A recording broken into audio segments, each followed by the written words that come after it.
A lot has changed in 50 years. Sears is out of business, no one watches TV anymore, and people can finally see in color. But arguably one thing that's changed most in the last 50 years is the humble automobile. Today's cars are designed to isolate you from the road as much as possible. There are cameras on every corner to make sure you don't run over someone. And if you try, they'll even hit the brakes for you. They have enough power to crest any mountaintop without pause, and they'll even massage your back. But there was a time in the not-so-distant history that cars were very different. And that's exactly why I wanted to take this chance to show you this 1973 Plymouth Duster. It is now officially 2023, which means it's been 50 years since this Duster was sold new. And I'm going to show you how much cars have changed in the last 50 years, and more specifically, muscle cars. Let's take a look. First, let's start up here with the engine. When I was in elementary school, one of my favorite cars was the Mustang GT 500. And when that car was new back in 2012, it made 550 horsepower. Now in 2023, there are many family SUVs that make more horsepower than that, and that number is dwarfed by every single modern top-tier muscle car. Things in the 1970s couldn't be more different. You still got a massive engine. This one here is a 318 V8, which equates to a 5.2 liter engine, which is larger than the Mustang GT in displacement. However, it only makes 220 horsepower. Back in the day, you had to invest your time and your money in performance heads, carburetors, and camshafts if you wanted to lay down some ripping times at the drag strip. Up next, I want to talk about just how raw cars were only 50 years ago. Now, from the outside, this looks like a fairly standard muscle car. It even looks pretty similar to today's muscle cars. However, once you start getting up close and personal with it, you'll start to notice just how archaic these cars were back in the day. Now, if you want to get in the trunk, obviously you have to use a key to get into it. You put the key in the slot, and then when you turn it, it makes this hilarious tin can noise. Then you pop open the trunk and you notice there's absolutely no trunk liner under there. It's all bare sheet metal. And inside the trunk you could just see everything. You can see the insulation on the back of the seat, the metal posts, wires going to the taillights, and you can even see the filler neck going from the gas cap, and you can follow it all the way down into the gas tank, which is pretty interesting to see. And you definitely won't see that on any modern car.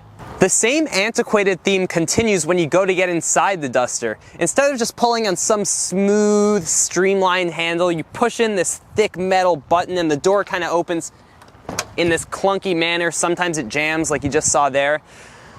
And then once you get inside the Duster, you'll notice quite a few more details that differentiate it from today's cars. The first thing you'll notice once you're inside the Duster is that this is probably the world's skinniest steering wheel. It's like 1/8 the size of the steering wheel in the current Challenger, and it doesn't give you very much to hold on to when you pick up the speeds. The next thing you'll notice is the interior is a weird variation of fake wood, metal, and cheap plastics, and there's no tachometer in what's supposed to be a sporty car, which is kind of interesting. Another very remarkable thing about this car is that it's a sporty coupe, yet it has front and rear bench seats. So it's a two-door vehicle, but you can fit 6 people comfortably on the interior, which means this two-door coupe has more room than most crossovers today. Talk about practicality. Another funny thing is that today's muscle cars are all about technology. They have video cameras that video you going around a racetrack. They keep track of your quarter-mile times, and the most advanced ones can even predict the next time you're going to need to use the bathroom. This car is the total opposite. All you have is your climate controls, your radio, and your bench seat. That's it. You don't even have a floor-mounted shifter in this car. Instead, you have a column shifter, and it isn't covered in any leather. There's no nice sack around it. Instead, it's a steel rod sticking out of the steering column. When you want to go into gear, you just slam it into gear. Muscle car. I also forgot to mention that one thing this Duster has that no modern muscle car has is 2 horns.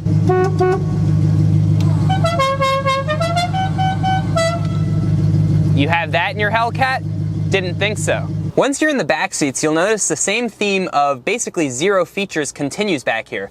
You're in a nice bench seat and you only have lap belts back here, but you do have 2 ashtrays. So when you get in an accident, you'll be sliding around, there will be nothing restraining your upper body, but your infant children will be able to chain smoke back here while they're flying around the interior. Another very important feature that you'll find back here is also this gas mask, which will prevent you from choking on toxic fumes and dying, which is very important in this car. If the gas mask isn't quite enough for you, there is also this nice, handy, ventilated rear window for those long family road trips.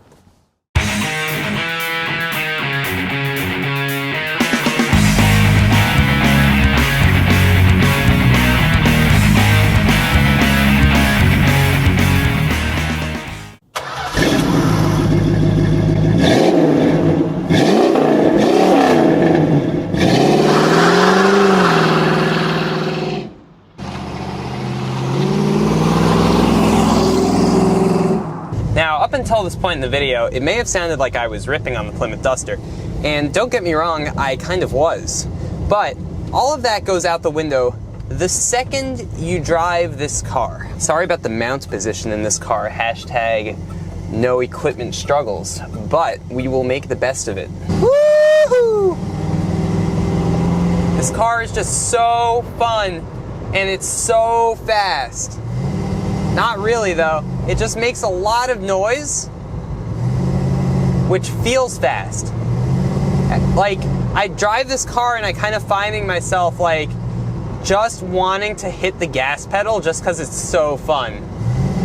It just makes this big, girthy American noise every time you hit the gas pedal.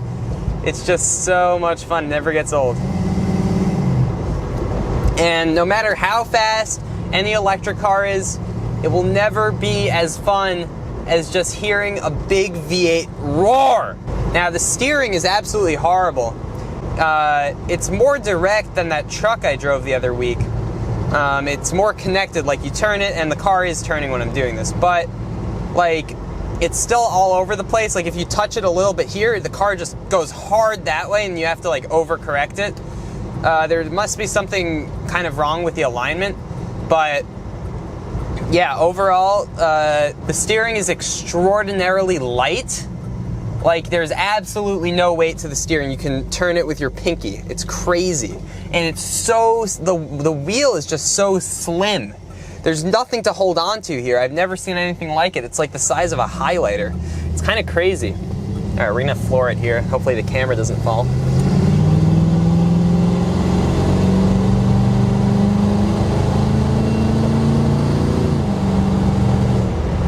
Yeah, so, I mean, it's probably the same speed as like, you know, like a Highlander or something.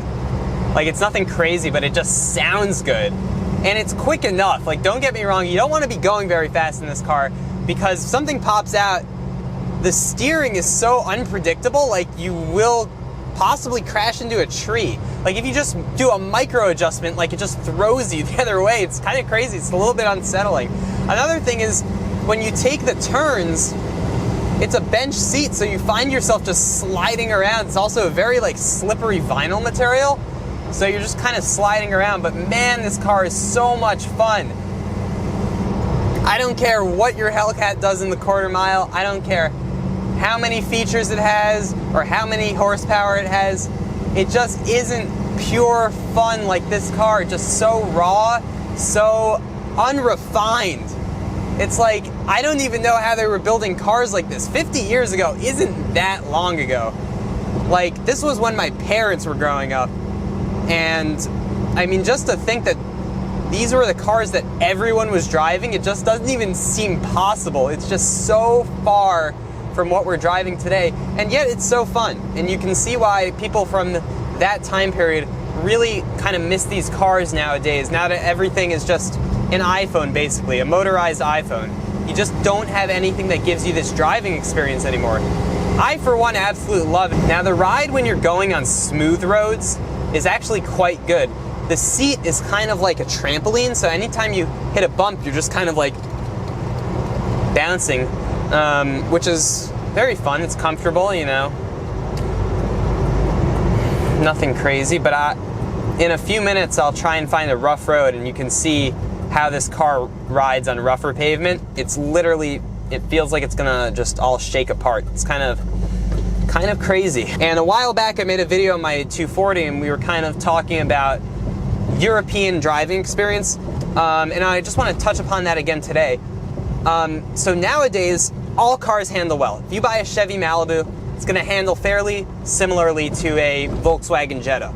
Just all cars are, you know, pretty similar in terms of handling. But my 240 is an 88, and the guts of it date back to the 60s and 70s when this car was new. So basically these cars are from the same time period, and the handling experience is just so different. That's why people back in the day used to make such a big deal about, oh, this car has European driving dynamics, because back in the day there was just such a huge difference between European and American cars. I mean, it's night and day. This car, look how easy it is to steer it. It's freaking crazy.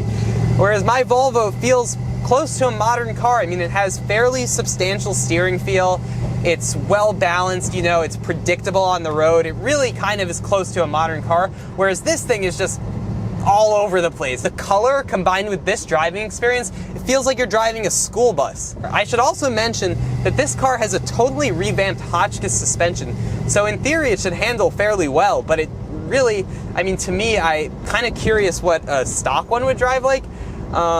If this is like kind of a modernized suspension. Another thing I want to mention about this car is just reliability and simplicity. American cars used to get a lot of crap for like not being that well built and not that reliable, but I have to say quite the opposite, at least in my experience with this car. I'm in college now in a totally different place, thousands of miles away, so this car often ends up sitting a lot back home here in sunny New Jersey. But one thing I've noticed is I can leave it sitting as long as I want, and it just fires right up. You just give it a couple taps on the gas pedal and boom, it just cranks right over, which is not something that can be said about, you know, other cars from this time period. I feel like, you know, an American car with a big V8, just simple, straightforward rear-wheel drive, it's kind of hard to beat that in terms of reliability. At least that's what I've noticed with this particular vehicle. All right, so we're gonna be entering a section of rough road here, and I'm gonna show you what I'm talking about, how this car just, it's crazy. Oh, I mean, it's ridiculous. The hood's banging around, it's kind of crazy. Oh.